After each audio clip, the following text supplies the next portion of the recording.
बार एक कमिश्नर साहब आए, उसने अपना थिंक टैंक बनाया 4 बंदों का।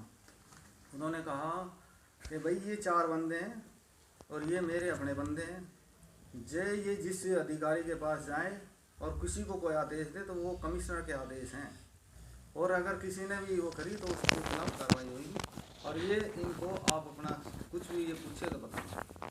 तो भाई वो सबके पास बैठ बैठ के देख लें, वो फिर आके लास्ट में मेरे पास ही आके बैठ जाएंगे कि जी आप बताओ। अब हम तो बाबा साहब के हमें सिस्टम डेवलप करने का जो, क्योंकि हमारे साथ शोषित पीड़ित जनता तो यही कहेगी भाई ये सुधारो ये सुधारो। तो मैंने ये विचार दिया कि भाई, क्योंकि उस समय मैं बच्चों को गुड़गांव लेके जाता ना, तो ये मेरी प्रॉब्लम थी कि भाई छोटा बच्चा है, बाजार में जाओगे कहीं तो वॉशरूम नहीं है।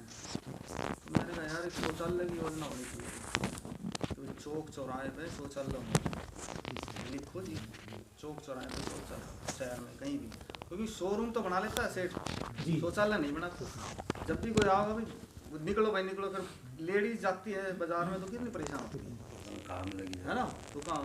तो ये चौक चौराहे की योजना मैंने दी, मेरा कौन, मुझे कौन माने, किसने दी। उसके बाद हम ये सोचते यार ये रोज़ रोज़ हमारे अखबार में आती है, हमारे समाज की महिलाएं वहाँ गई थी, खेतों में गई थी, वहाँ रात के अंधेरे में ये इस तरह की जो बातें होती हैं, तो ये अगर ये जाना ही ना पड़े तो मगर घर घर शौचालय होना चाहिए। तो मैं कहा ये घर घर शौचालय क्यों ना हो भाई, उन्होंने जाओ जी नोट करते हैं।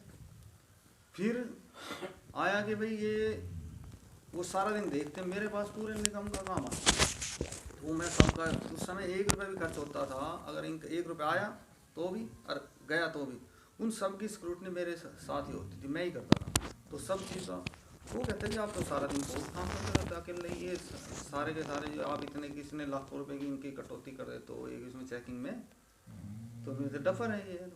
मैं कहा यार पर बोले आप ये ऐसे तो इतना काम कब तक करोगे।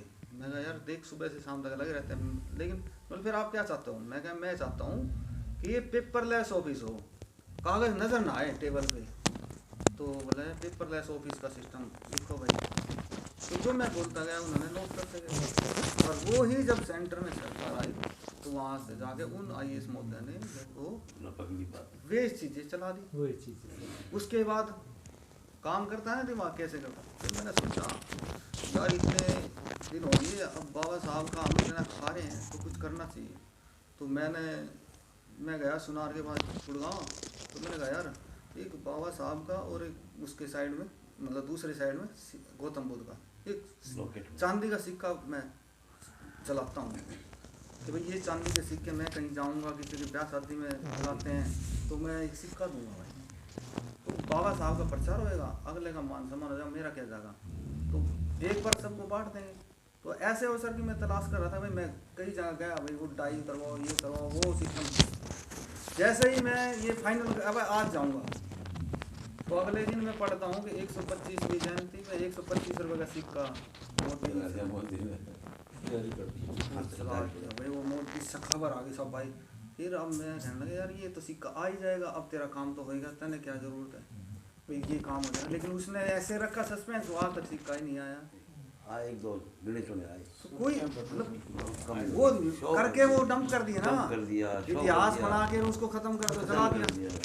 तो आप ये देखोगे हमारी सोच तो थी ना, लेकिन वो उन्हीं चीज़ों को तो सोचता है, उसी को पेश कर दिया, उसी को दिखा भी दिया, राज्य कर दिया, बंद भी। तो अगर हम सोचे तो हमारे तो दिखाने के लिए कुछ छाप ये तो हाल की बात है। अभी 2-4 दिन पहले ही अपने जलकारी बाई उसकी जयंती मनाई, उस पर तो इसने हमारे मुख्यमंत्री कह दिया जलकारी बाई, उसकी कथा भी सुनाई लेकिन वो गलत सुनाई। उस 2 दिन बाद फिर आ गई उसकी वो थी ना कौन सी मीराबाई की, उस पर 500 कुछ 21 कितना